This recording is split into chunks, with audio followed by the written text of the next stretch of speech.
benar-benar mau bekerja sama dan membunuh Asupanting itu.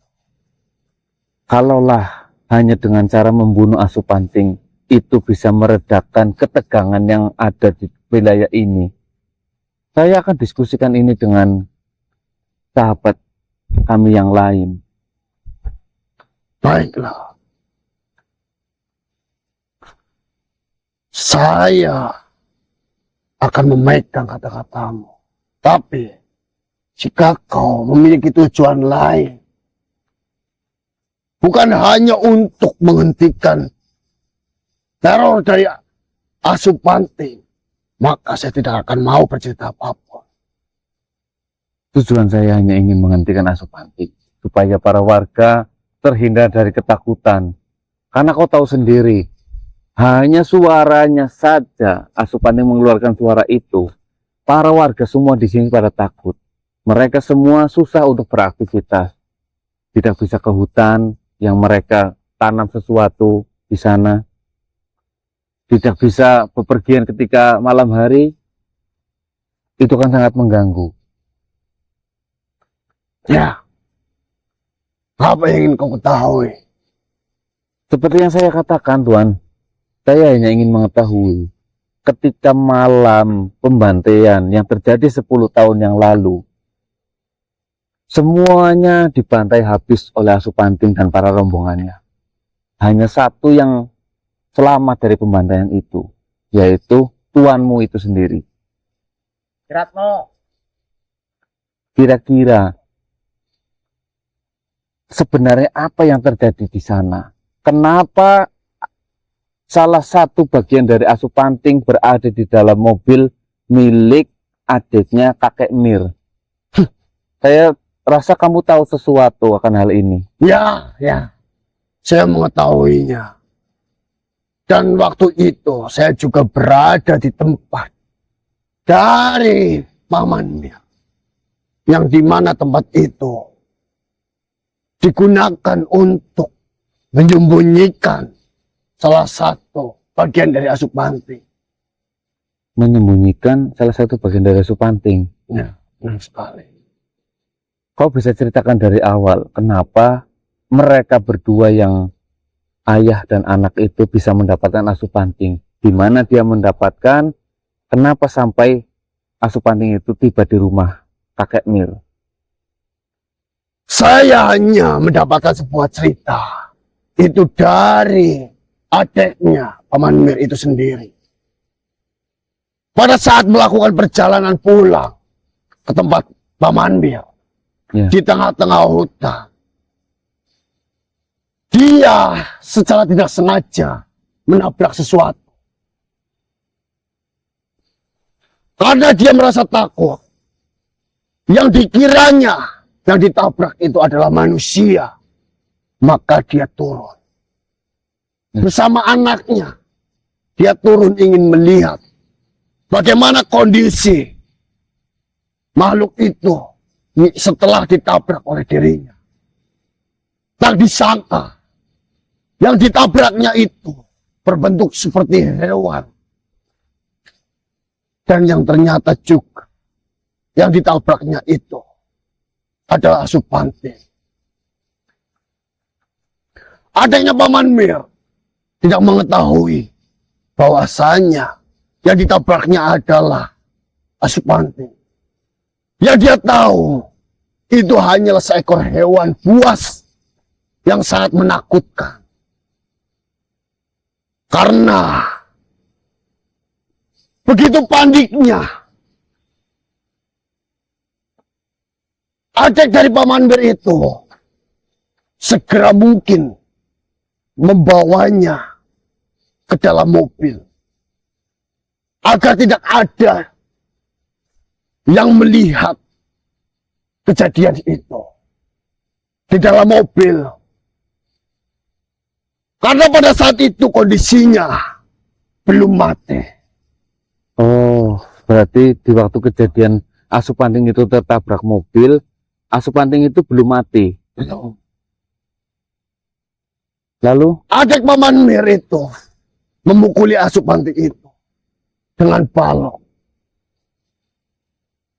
Iya, iya. Setelah dikiranya aman dan tidak akan sadar lagi dan menyerang dirinya, adik Paman Mir dan anaknya itu melanjutkan perjalanan dan pulang. Karena menginginkan untuk mengubur hewan yang ditabraknya itu di belakang rumahnya nantinya. Oh, Namun tak disangka,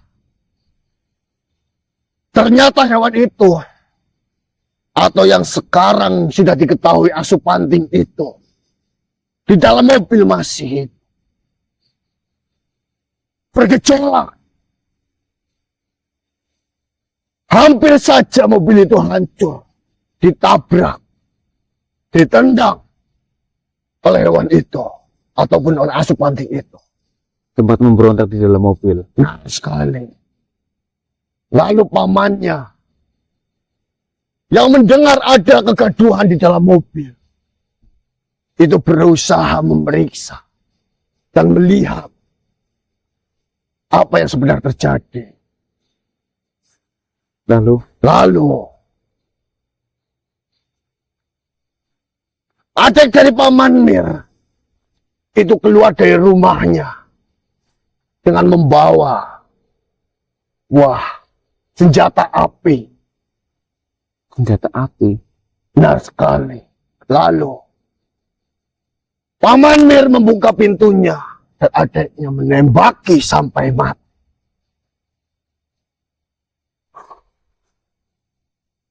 Sampai pada saat pamannya memastikan bahwasannya Asupanting itu sudah mati. Lalu mengangkatnya dan masuk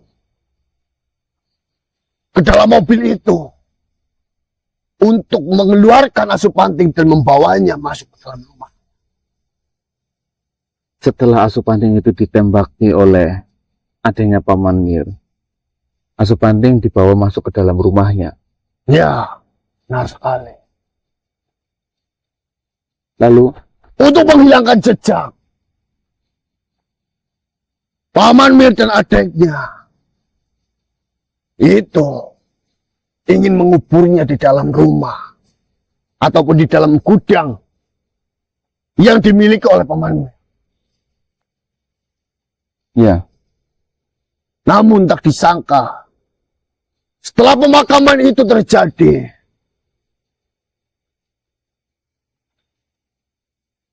rombongan-rombongan dari Asupanting tidak terima. Karena yang ternyata yang dibunuh itu adalah anak dari Raja Asupanting. astagfirullahaladzim. Berarti Benar sekali. entah tuanmu ataupun Paman Mir, mereka tidak tahu bahwasanya Asupanting ini memiliki rombongan dan mungkin akan membalaskan dendam. Awalnya saya diundang karena saya itu ataupun tuan saya itu dikenal memiliki kekuatan dan memahami hal-hal yang tidak diketahui oleh banyak manusia lainnya. Sehingga saya diundang datang untuk melihat kejadian ini dan memeriksa sebenarnya makhluk apa yang telah dia bunuh dan telah dia tabrak. Karena berbentuk aneh. Benar sekali. Dari segi energi yang dipancarkan oleh hewan itu ataupun oleh Asupanting itu sangatlah besar. Dan dia bukan berasal dari bangsa manusia ataupun hewan. Ya. Dia itu berasal dari bangsa seperti saya. Saya mengatakan itu kepada Tuhan saya.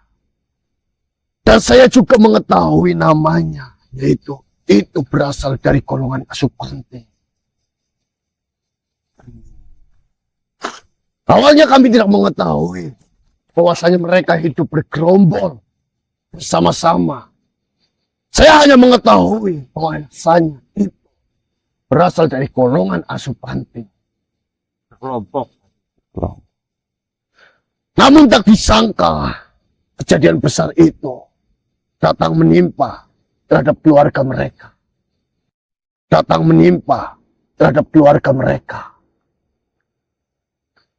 Puluhan asuh panting datang menyerbu rumahnya. Ya.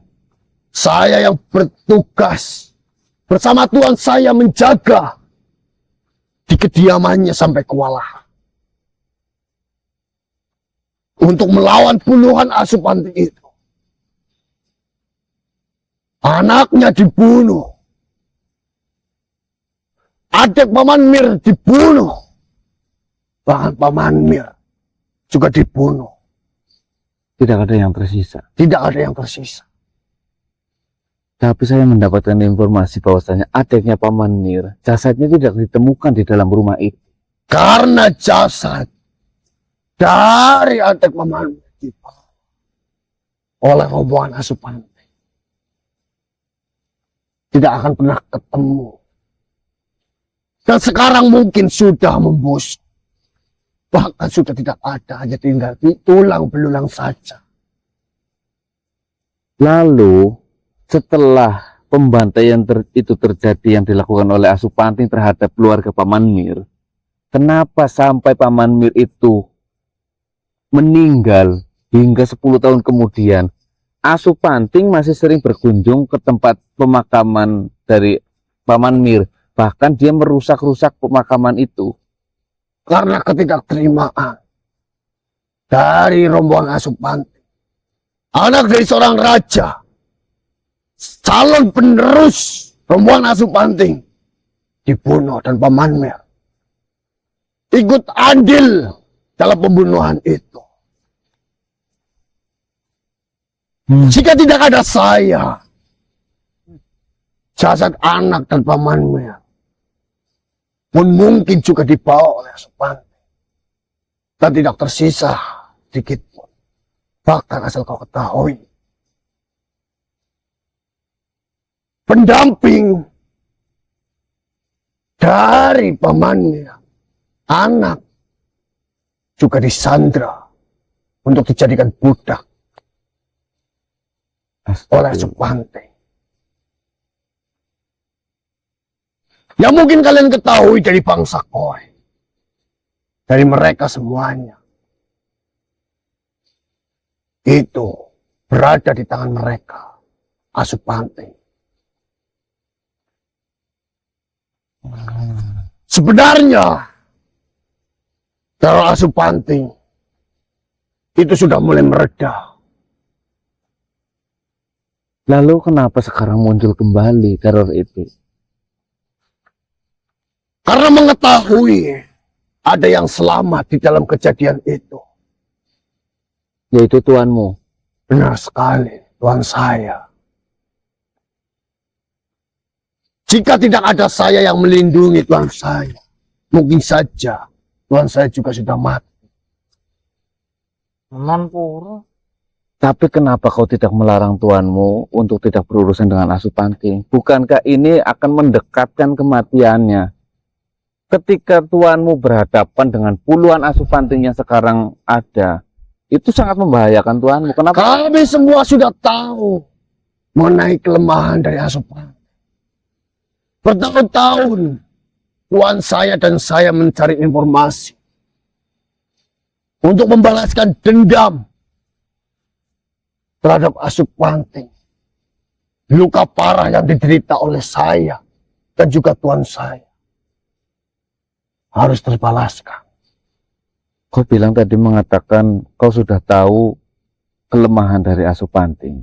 Jelas. Memangnya apa kelemahan dari asuh panting? Kita saja cerita. Kita sama-sama satu tujuan kok. Lebih cepat kau memberikan informasi, kau lebih cepat pulang ke dalam keris ini dan pulang ke tuanmu.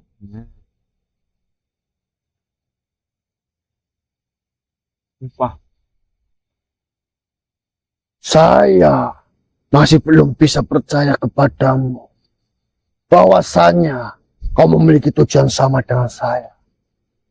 Jika memang kau memiliki kenyataan dan memiliki tujuan yang sama dengan saya, berikan itu terlebih dahulu kepada saya. Maka saya akan menceritakan semuanya. Ceritakan saja dulu. Saya akan mengembalikan kamu dan Chris ini terhadap tuanmu. Saya bukan orang yang suka ingkar janji. Dan saya juga akan menceritakan itu semuanya. Jika rumah itu sudah saya pegang. Bagaimana? Kau menginginkan informasi itu. Saya juga menginginkan rumah saya itu aman. Begini aja. Kalau misalkan kita merusak, kan jangan mau melakukan apa. Itu yang bisa kita berikan padanya. Saya tidak sebodoh itu. Saya tahu kalian semuanya memiliki kelebihan masing-masing. Dan saya juga bisa merasakan bahwasanya teman-teman kalian itu memiliki kekuatan yang besar. Saya sangat senang jika nantinya kalian memang benar-benar memiliki tujuan yang sama dan bisa diajak bersama. Karena dengan kekuatan yang kalian miliki, itu bisa mempermudah pekerjaan Tuhan saya. Gimana?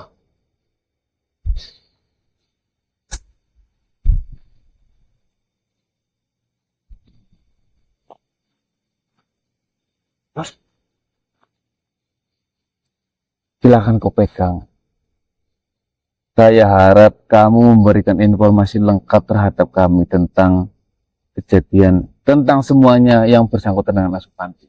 Saya sudah menandai keris ini. Ketika kamu berdusta atas omonganmu, saya akan dengan mudah mengambil rumahmu ini. Dan saya juga lebih mudah kalau dengan berjanji untuk merusak tempat itu.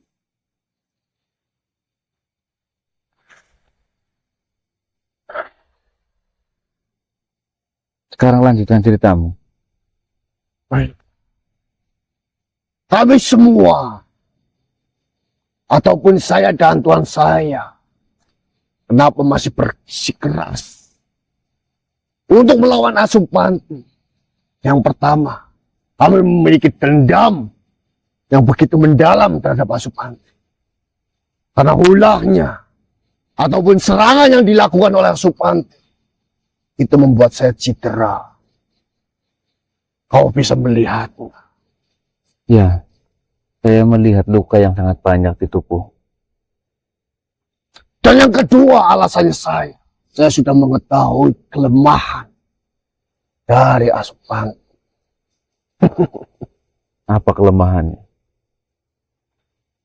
Asupanti, jika amarahnya meledak, maka akan muncul tanduk di atas mulutnya. Tanduk? Dan tanduk kecil itu, jika berhasil dipegang, maka asupanti itu akan nurut terhadap yang memegangnya. Asupanti itu berjumlah sangat banyak. Ya. Asupanti itu memiliki rombongan yang sangat kuat-kuat. Saya bisa memancing kedatangan asupanti dengan jumlah yang sedikit, ataupun hanya berjumlah satu. Dengan kita, ataupun saya dan Tuhan saya bekerja sama, saya yang melakukan penyerangan terhadap asupanti, dan Tuhan saya memancing. Dan jika nantinya asupanti lemah, maka Tuhan saya akan memegang tanduk itu dan membuat asupanti itu tunduk secara seketika. Dan setelah itu, nanti saya bunuh asupanti itu. Saya penggal kepalanya. Dan nanti tanduknya itu akan menjadi senjata utama untuk menundukkan asupanti yang lain. Dengan kita memegang tanduk asupanting, maka semua asupanting akan tunduk dan nurut.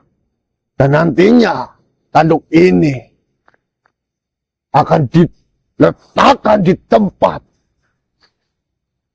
yang tidak ada penghuninya, Yang jauh dari Tanamkan. masyarakat.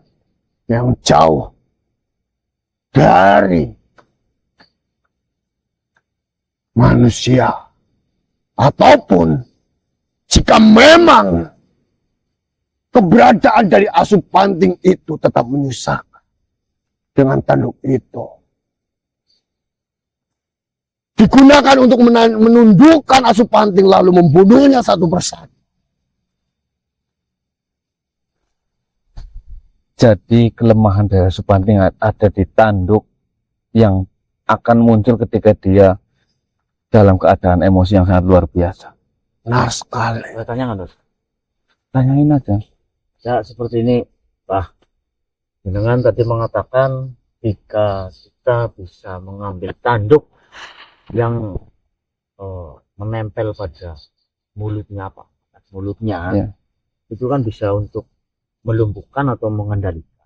Pertanyaan saya, dengan mengatakan asupanting ada rajanya, apakah kita itu bisa mengambil bebas? Karena kan kita tahu asupanting itu ada kelompoknya. Apakah harus tanduk rajanya atau tanduk bebas dari asupanting yang ketika jenengan mau pancing datang ke sini kita tinggal ambil atau bagaimana? Tanduk itu adalah tanduk yang sangat langka untuk didapatkan. Dan barang siapa yang berhasil memunculkan tanduk asupanting dan berhasil memegang ataupun memotong tanduk itu, maka itulah yang menjadi raja. Bahkan raja sekalipun dari asupanting itu akan tunduk terhadap makhluk-makhluk yang memegang tanduk yang sudah muncul itu. Berarti peran dari tanduk itu seolah-olah seperti mahkota yang dipakai, yang dikenakan oleh raja. Ketika mahkota itu jatuh ke tangan orang lain, semua rakyat dari raja itu akan tunduk kepada yang memegang mahkota tersebut. Benar sekali. Oh, Karena semarah-marahnya asupanting, jika asupanting itu berkelahi dengan asupanting yang lainnya, tanduk itu tidak akan pernah muncul. ya saya Yang dijadikan raja di asupanting itu adalah yang terkuat dan paling tua.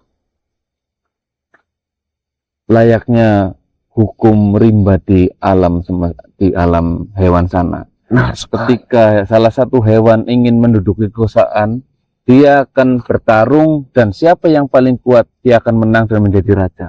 Nah, dan raja dari asupanting pun akan tunduk jika melihat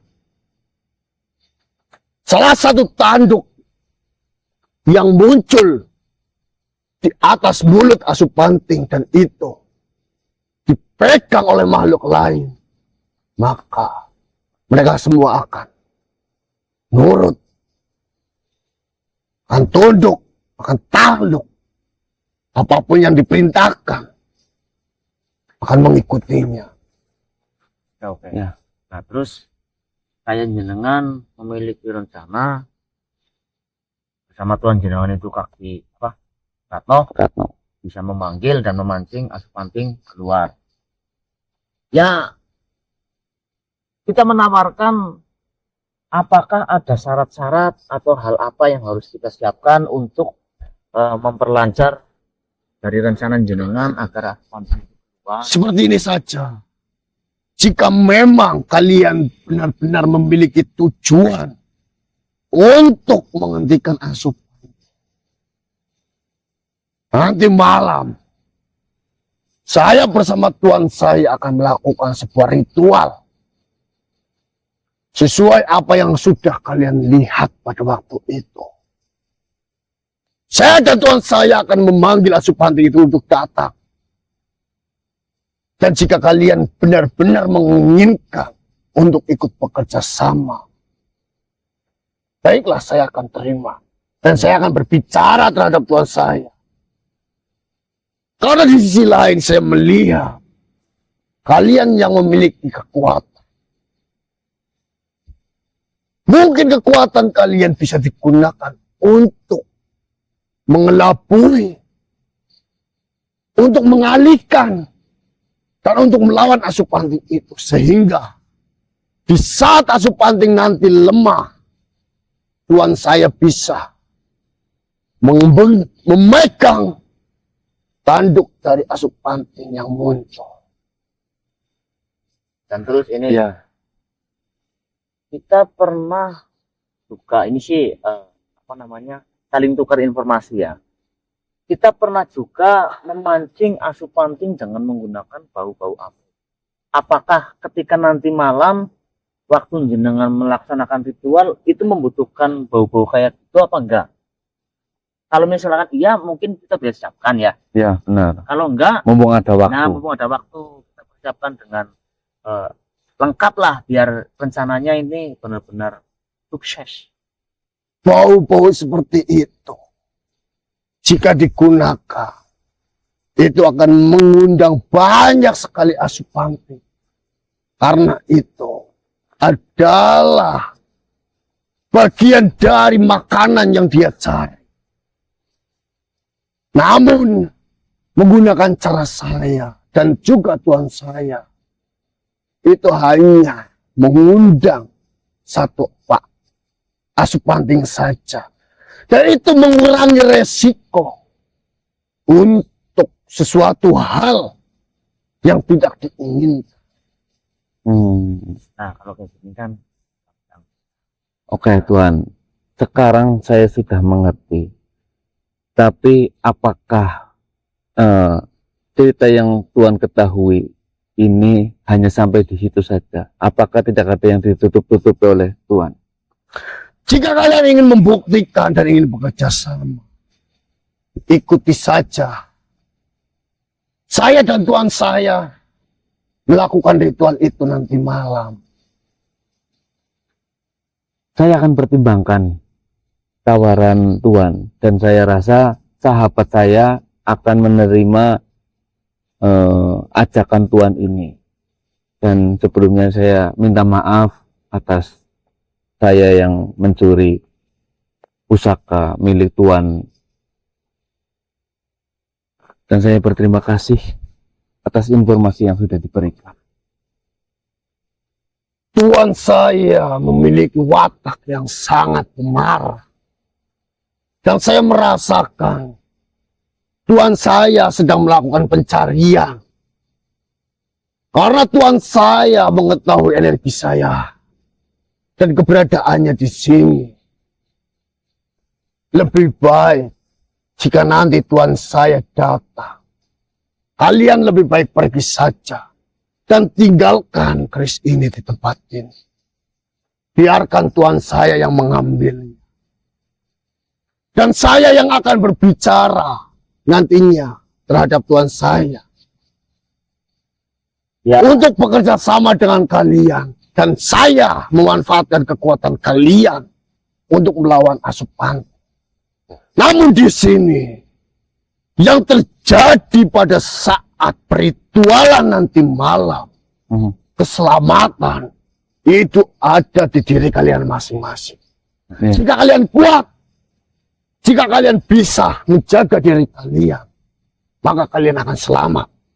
Jika kalian adalah manusia-manusia lemah, jangan salahkan saya dan Tuhan saya yang menyeret kalian untuk berhadapan dengan asupanting. ya saya juga nitip pesan kepada jenengan, tolong sampaikan tujuan kita, kenapa kita selalu mengganggu atau menggagalkan itu, tujuannya kita sama, tolong sampaikan. Karena kalau misalnya kita ngomong sendiri itu wataknya keras seperti itu, takutnya nggak mau mendengarkan. Ya sudah. Terima kasih. Terima kasih atas informasi yang diberikan dan tolong sampaikan Tuhan saya sudah dekat. Jika kalian ingin bertemu dengan Tuhan saya dan dimarahi oleh Tuhan saya, silakan. terima kasih. Sekarang aja. Geledak na ba kita?